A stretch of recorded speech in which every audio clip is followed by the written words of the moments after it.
Hello, you are listening to the Natural Healing Show for UK Health Radio.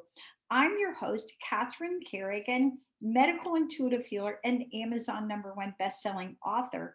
You can find out more about me and my work at catherinecarrigan.com and unlimitedenergynow.com.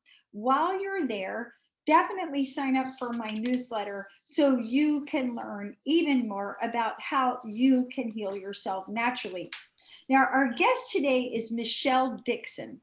Michelle Dixon is a trauma release specialist, and you can find out more about Michelle Dixon and her wonderful work on her website, michelle-dixon.com. Welcome, Michelle Dixon. Thank you, Catherine. It's great to be here. So, Michelle Dixon, you are a trauma release specialist. First of all, for our audience, how would you describe trauma? What is trauma? Trauma is any emotional event which has an impact on the nervous system and the limbic system, which is the part of our brain that has emotional reactions. So it's anything which leaves you with a lingering sense that your body is reacting in a way that you don't necessarily have control over, whether that's a physical reaction that you don't have control over, like hypersensitivity, flashbacks, etc., or an emotional reaction that you don't have control over, like you're triggered suddenly and you can't logically work out why you're having such a strong reaction. So that's what trauma is. So you can appreciate that.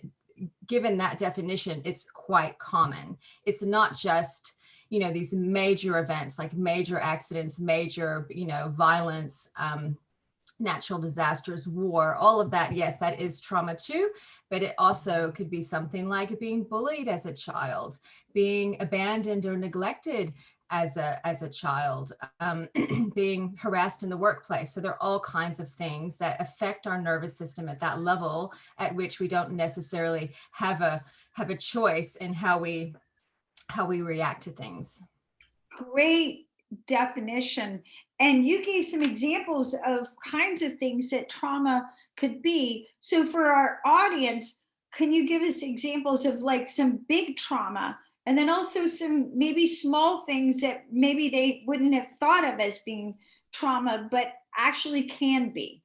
Yeah, sure. So some people like to use the expression big T trauma for really big events like war. So like, we're probably all familiar with the example of war veterans who have PTSD. That's a big T trauma. I have worked a lot with people who've experienced sexual abuse. That's big T trauma. So smaller trauma, and I almost hesitate to say smaller because the truth is that suffering is suffering. And if it's an experience which is affecting your quality of life, then it's worth looking at and working with, and it can really affect you. But, things like a car accident can cause trauma. And it may seem like a small accident, like you were in a fender bender and your neck is sore afterwards, but then there are recurring symptoms that could happen for years that could be physical, flashbacks. People actually can become depressed after it.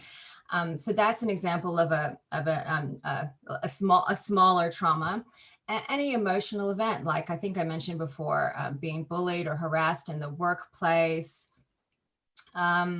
any kind of any kind of recurrent event, like if you're constantly in a bickering dynamic with your spouse, for example, that could be constantly impacting your nervous system, and you could be, that expression, walking on glass all the time, because you're expecting something to happen, and that's actually a form of complex trauma because it's recurring. So it's best to think of it as anything which is affecting your reactivity. Yeah. And there's obviously a broad spectrum. And the seriousness of the trauma, the big T trauma, the difference in my experience, the way I describe it, is with the bigger trauma, it can impact your ability to function, to actually function. to get out of bed in the morning, to hold a job, to have relationships. Whereas the other traumas, they can almost go under the radar because they're so small that you might not notice that they're chronically affecting your self-esteem, your confidence, your ability to connect. But it could seem like on the outside you're functioning just fine, but actually there's this accumulation of these small trauma events which is really impacting you. So that's the difference, if that makes sense. Wonderful response. Now, Michelle Dixon, trauma release specialist, why is trauma healing and the concept of trauma so much in the public space at the moment?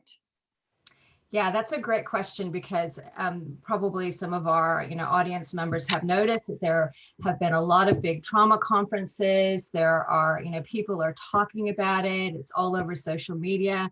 And this actually predated COVID and quarantine and all of the mental health issues. It was already starting to be on the radar because we've had a lot of new research and information that's come out about how the body experiences emotional distress.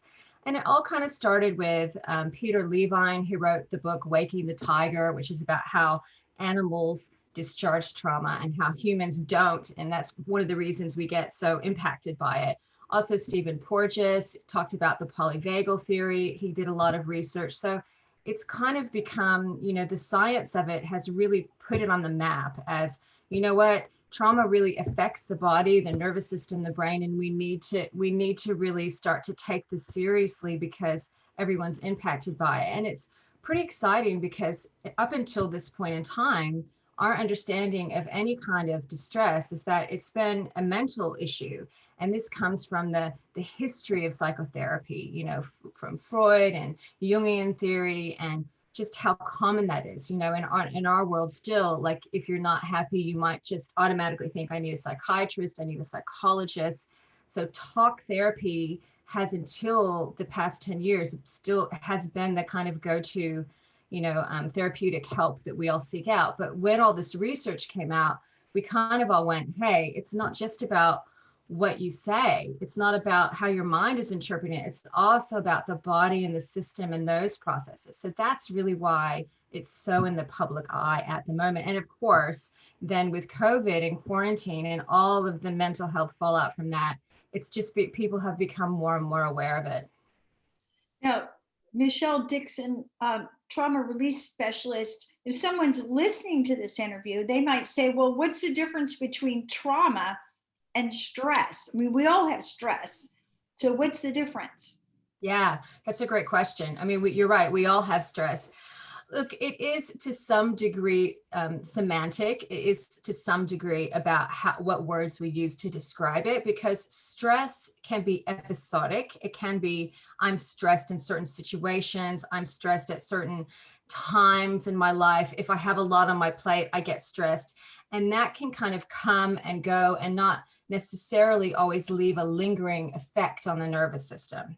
Trauma, on the other hand, can impact your body, your brain, to such an extent that your neural pathways, like the way that your body goes, understands reality and then reacts, can become hardwired. So stress can be like, it hits you, you react to it, and then you move past it. Whereas trauma can actually change your system so that, for example, from that moment on, you always are hypersensitive in a really loud, busy environment. From that moment on, you're always super aware of, who's walking down the street at night.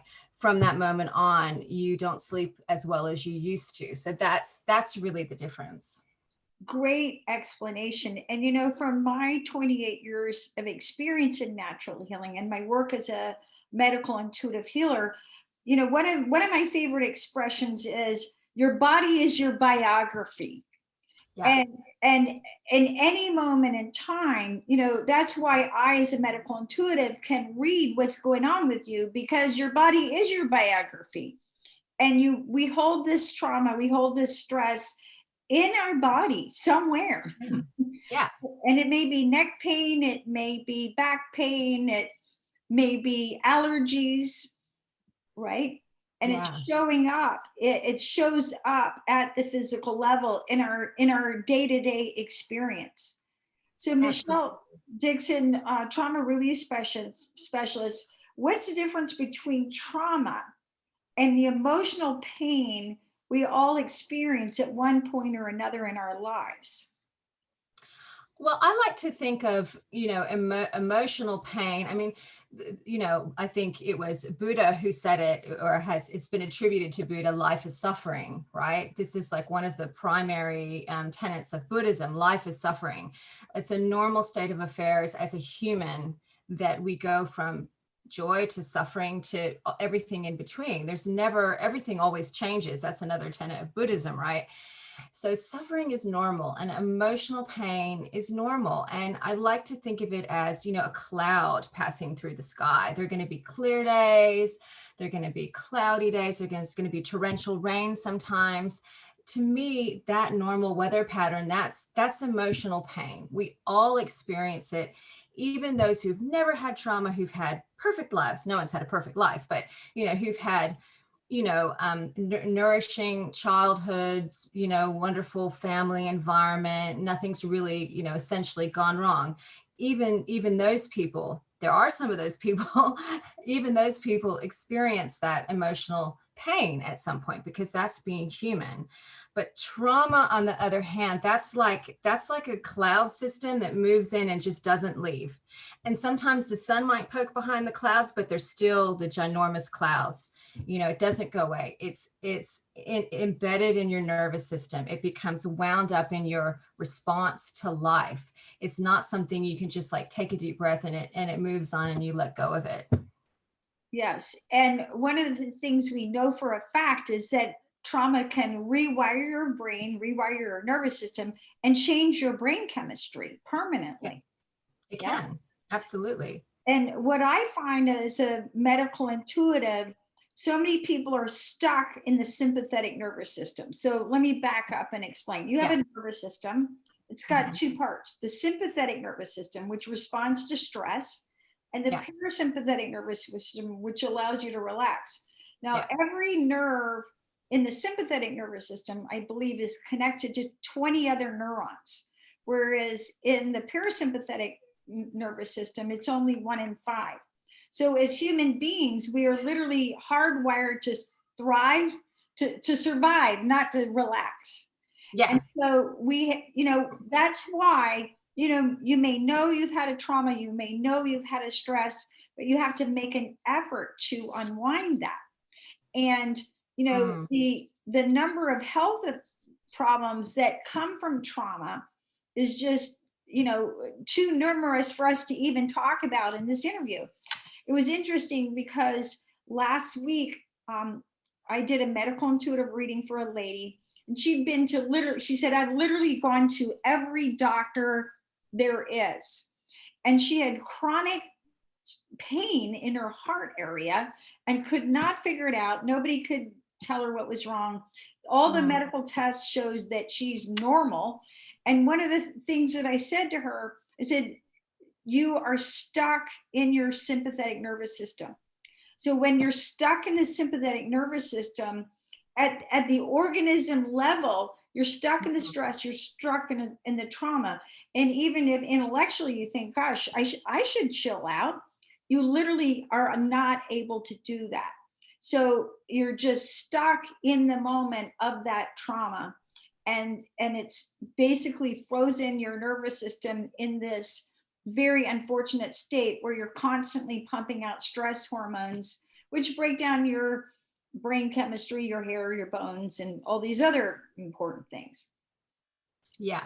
And it's interesting, Michelle Dixon, your perspective on pain. One of my 10 books is called The Difference Between Pain and Suffering.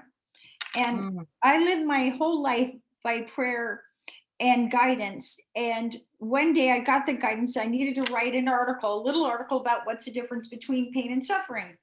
And then I noticed my blog, literally every single day of my life, somebody looked at that article and read that. And I realized people are literally trying to understand what's the difference? What's the difference between pain and suffering? It's such a brilliant topic, isn't it? I mean, one of the things I always say is that if you've experienced trauma, the goal of your healing journey is not to rewrite the past or eliminate it. It's to shift your perspective around it. Right. Because you can experience, and if you've had certain kinds of trauma, or as you say, it can enlarge your amygdala, which is the part of your brain that has emotional reactivity, right?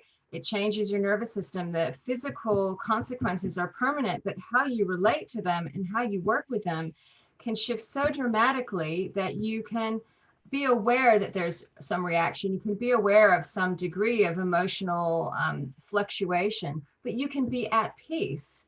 And it's the same analogy to an amputee. If you've lost a leg, you're not going to get your leg back. But so there's that. But suffering, you can completely change your perspective on your life and your situation and still live a happy, productive, thriving life and still participate in sports and everything. It's the same with trauma. Yes, it affects you, but how are you going to, there's a lot of release that you can do, but how are you going to shift your perspective to experience peace no matter what happens going forward? Yes. And the premise of my book, The Difference Between Pain and Suffering, is that pain is your physical experience. Suffering is the emotional reaction. Yeah. And emotions can shut down literally any part of you. Mm. And when I do my work as a medical intuitive healer, it's critical that I identify and help you, empower you to release the emotions, because if you don't release the emotional pattern that's keeping the pain in place, it's just going to morph and move around someplace else in the body. And this is critical. This is why so many people, they've been to every doctor like my client, and they're not any better because they haven't unwound, they haven't identified or released the emotional patterns, the emotional suffering. Yeah.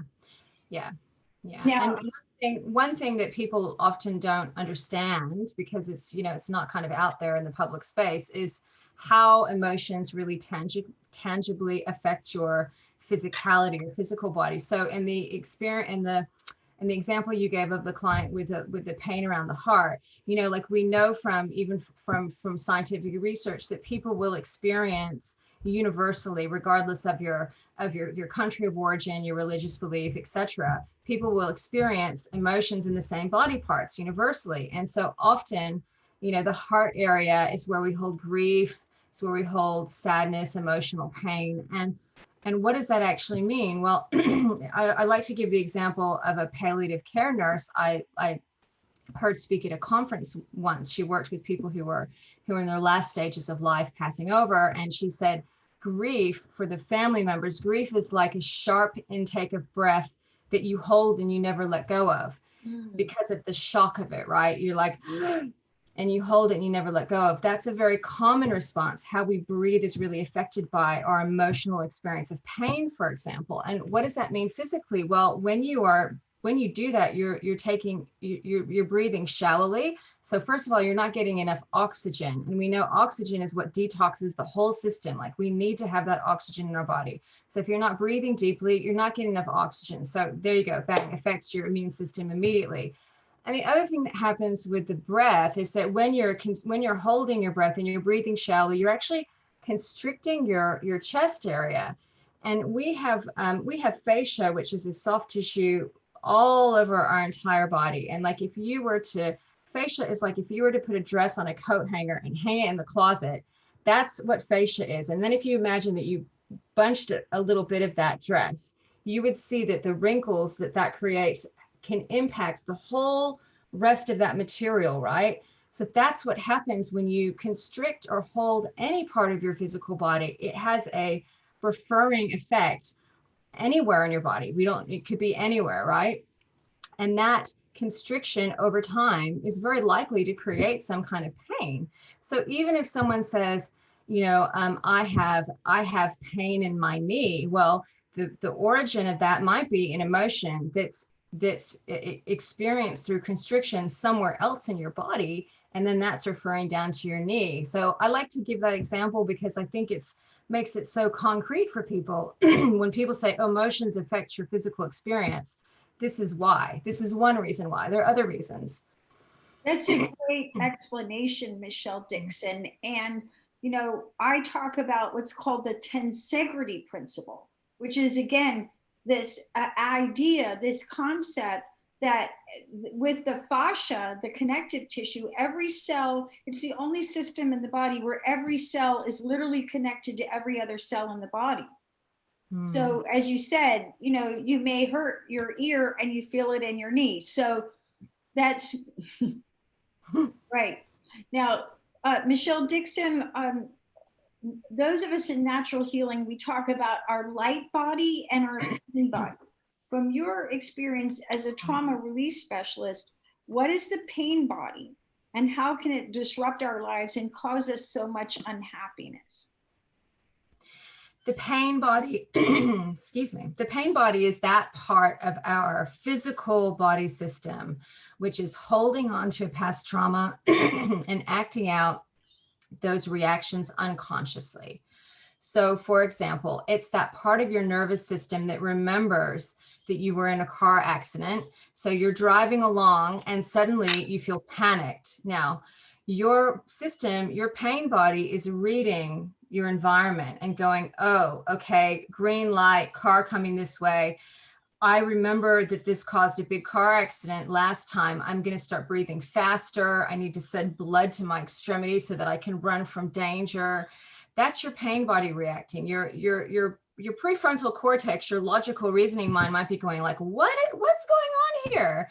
But your pain body's reacting. And that pain body is the part of you that has physical symptoms related to past traumas, that has emotional reactivity. Like suddenly you're in a dynamic with someone and it's like, you reflect on it later, you're like, wow, like in that situation, I was like a 6-year-old reacting to a parent figure, but it wasn't a parent figure. It was my adult partner. What's going on? Well, that's your pain body reacting to a situation based on a past experience. Your pain body can also be an overreactive immune system, which can lead to chronic immune conditions, for example. That's also your pain body. Yes. And, I would summarize it simply to say your pain body is your unresolved emotional garbage. Yeah. That's the simplest way to say it. Yeah. And, I can remember years ago, one of the actually most difficult healings I ever did. I remember doing a healing with a client for him to be able to just simply drive a car. Okay. And this was an adult man, in his 50s. So he'd, driven a car for decades. But I did a postural stress release because he had been driving and suffered a heart attack while driving.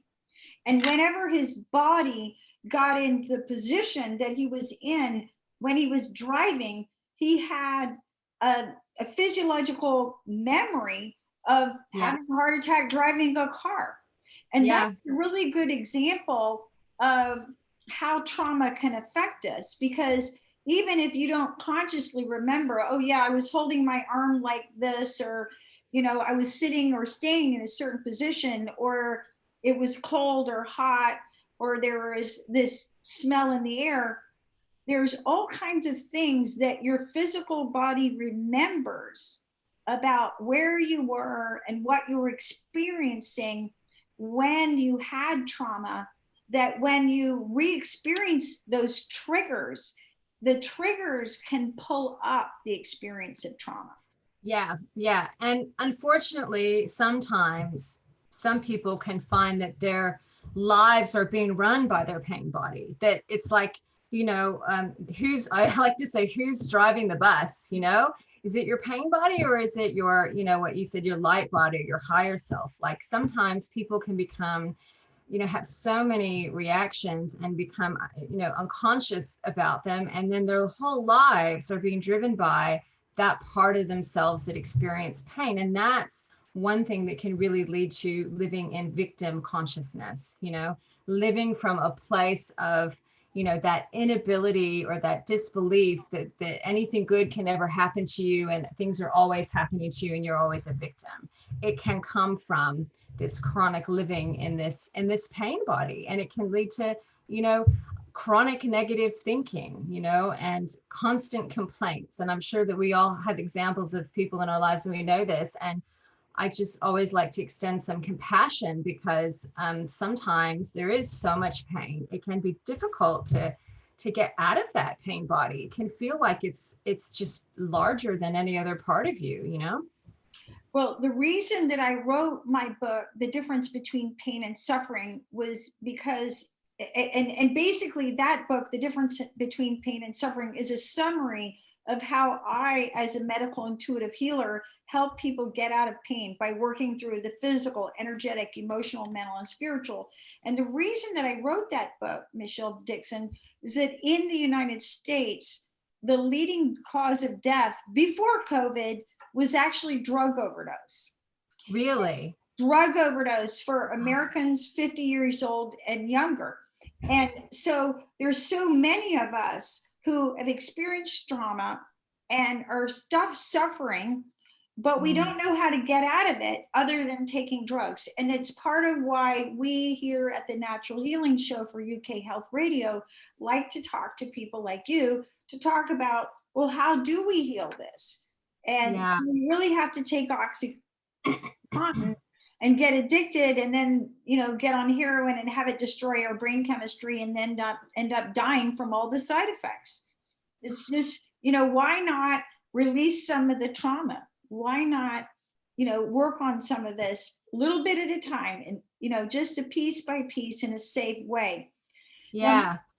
Now, Michelle Dixon, as you know, when we experience trauma, it affects us at the physical body level. Why is it important when we're working on healing trauma that we work at the physical body level, not just talk therapy? Because the part of you that's reacting is in that physical body level. It's in that automatic response system of your body. It's not conscious. To do talk therapy, you have to know what's going on and be able to talk about it. Yeah. But the problem with trauma is so much of its impact happens at the level below the conscious mind, below our critical, logical awareness. So that's why you have to go down to the level of the body.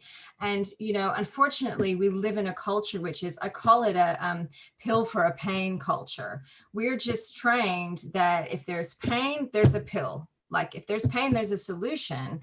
And unfortunately, we also then often think the same way about emotional pain. You know, it's the same thing. If there's pain, there must be a pill for it.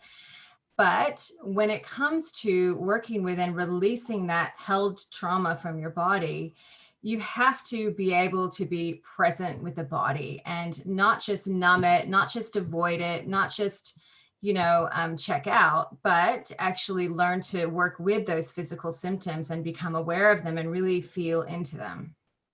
Now, Michelle Dixon, you have created a program, a 3-part program to help people, to empower people to get past trauma.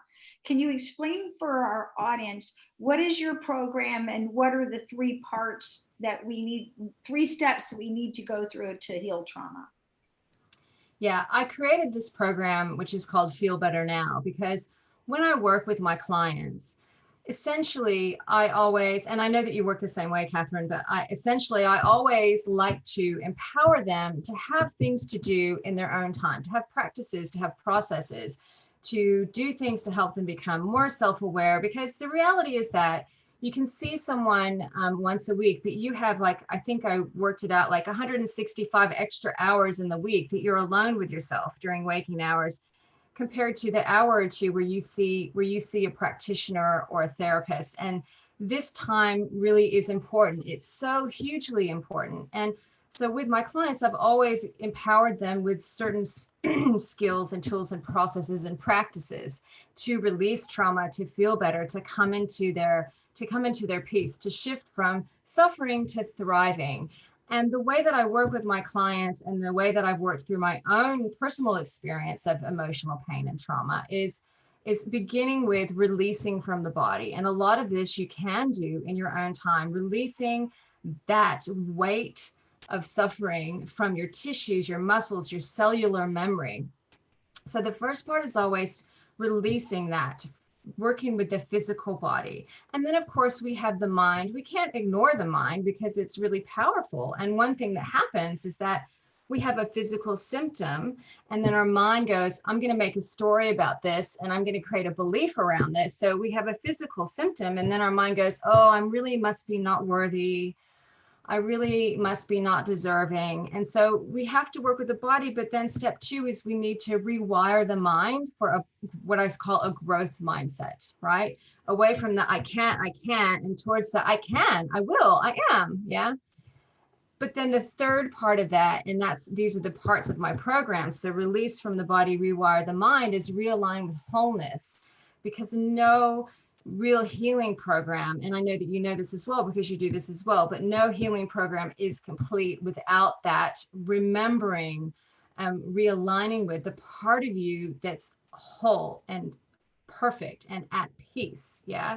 The part of you that you may have suffered an injury and you have limited functionality, maybe for the rest of your life, but you're still at peace because you are that person, that you are that soul that came into this body with all of the resources at hand that you need. So my program takes you through a self-guided, really 3-step process to help release trauma from the body, rewire the mind, and then realign with wholeness so that you can then create a life that really lights you up. Great, great explanation. Now, Michelle Dixon, trauma release specialist. So many people like to try to start releasing trauma by talking about it. Why does talking about what happened over and over and over and again just it to me as a medical intuitive, it almost like hardwires the trauma into the body. The more you talk about it, the more real it seems, and the more it just goes deeper into the tissue. So why is it not a good idea to start by talk therapy? Well, first of all, it can often, well, everything you said is true. You know, it can hardwire it. You know, you just start to believe the story. Oh, these things happen, and therefore I must be this person who has this. Oh, it all makes sense now why I'm unhappy. Okay, thank you very much. I'm unhappy because these things happen. Great. That's not really, that's not really going to move you towards a happy life, is it? But also it can re-traumatize you. And unfortunately, and because some of the people I work with have had, you know, like really chronic childhood abuse, sexual abuse, they've been victims of violence. If you haven't talked about it before and you just suddenly kind of rock up and you can get caught in that memory, in that body memory, and that can be another trauma. It can be like reliving it again and with the same impact. So I always say, start with the present moment. What is on your mind now? What is in your body now? What is your experience now? Where are you not satisfied now? And what do you desire to have in your life right now in this very moment? And then the appropriate memory will come up if it is necessary to then look at it and go, okay, and then release it. So we don't really need to go digging. The past will arise when it's needed at the right moment. Great observations. And if you're listening to this broadcast and you've experienced trauma in your life, and maybe there are things that have happened to you that you're ashamed of, or you're afraid and overwhelmed about, and you've never talked to anybody about, it's okay. And sometimes talking is the first step. Yes. Just acknowledging. I'll never forget, years ago, I worked with a young man, and he was referred to me by his school because he would go to the gym and he would work out so hard in the gym that he would pass out, and they would have to call an ambulance to come pick him up from there. Well, what had happened was, about a year and a half, 2 years before, he was an actor. He's been in movies. So, you know, he's ended up extremely successful. But what had happened to him was he was waiting for his mother to pick him up from theater practice. And he was jumped. And he was a young man, and he was raped by 3 men. Now, a lot of times we we know that women get raped. Well, men get raped also. Yeah. Right. And again, they may not want to talk about it. So talking is often the first step. And Yeah. I was the second person that he'd actually talked to about it. And anyway, so it went on from there. But part of the reason that he wasn't talking about it was he didn't want to, he knew that it was actually his mother who didn't get there on time, and he was waiting in the dark. Yeah. There may Yeah. be a lot of reasons why you may not be talking about what happened, either to protect yourself or to protect other people. So it is okay to talk about it, but you Yeah. want to move past that. Michelle Yeah. Dixon and I agree, you want to move past the talk part into the healing part. Yeah, I mean, sometimes sharing your story for the first time is very powerful. And my advice is do it when you're ready, when you feel that impulse of, I really need to tell someone. And if it's not a therapist, it's a friend, I always advise people, prepare your friend, whatever. I'm going to tell you what happened to me. I just want you to listen. I don't want advice. This is really, really important, because when you're sharing a trauma story for the first time as listeners with no experience, sometimes people who aren't trained as practitioners, they just want to tell you it's going to be okay, you're fine. It's always important, I think, to prep the listener. I'm going to share something with you, and I don't want feedback or advice. I just want you to bear witness. But only when it feels like this is the right thing to do. And I've also had, I have a client recently actually who didn't talk about, we did a bunch of other stuff. And then suddenly she felt really compelled to write her life story out as a journal, and that for her, that was incredibly healing, to really itemize all of the childhood abuse that happened. She wasn't ready for that for a number of months, but when it came, it was a super powerful thing to do. So I think the takeaway is, when you feel that you want to, that's the right time. Great advice. Now, I love, Michelle Dixon, that part of your program is about remembering our wholeness. And one of the things that I say to people is that even if you've been sick your whole life, you're part of the human race. And literally at the DNA, at the cellular level, you have a cellular memory of what it means to be healthy and happy. And Yeah. you can learn to express that cellular experience of health and wholeness. So in your program, Michelle Dixon, how do you empower people to remember their wholeness? I have a process I call the 6 core practices for peace. And it's 6, as it's very, as it's named, there's 6 practices, and it's a little mini mindfulness program that I take you through in order to really embody that. So not just to get it as a concept, oh, that's what that means, but to have a direct experience of wholeness. And, we start with learning how to be present, which is a whole other interview. I mean, there's so much about presence, but it is actually quite a radical thing to learn how to be still in the present moment and to settle your nervous system and to know you're safe. And then we progress through a few other stages of, noticing emotion and memory in your body, and, working with triggers. We do forgiveness, we do gratitude. There are 6 steps to that part of it, as I said, so that by the end of that, you can experience your wholeness. So you experience it. So it's not just a concept. And that's really important, because in our world, we're so big on learning and understanding with our brains, with our reasoning brains. We read all the time. We're constantly saturated in media. We're very much a mind culture. But healing really comes from being in the body. And so wholeness is something that you need to practice experiencing it so that you know it, and not just get the concept of it. So that's really the process and the goal of that part of the program.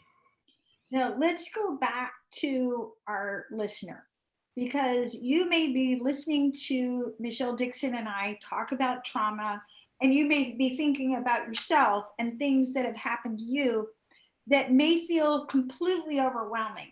So maybe you've been raped, maybe you've suffered from domestic violence, maybe you've been in a war, maybe you've had an accident, some sort of physical accident that's left you maimed.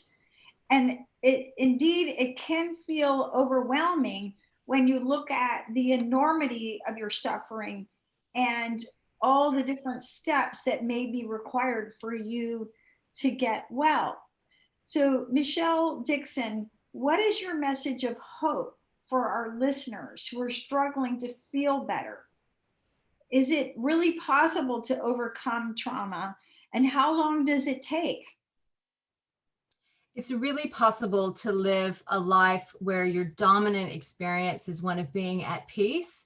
And it's possible to live a life that you are creating to be your best life. And that is available and possible for anyone.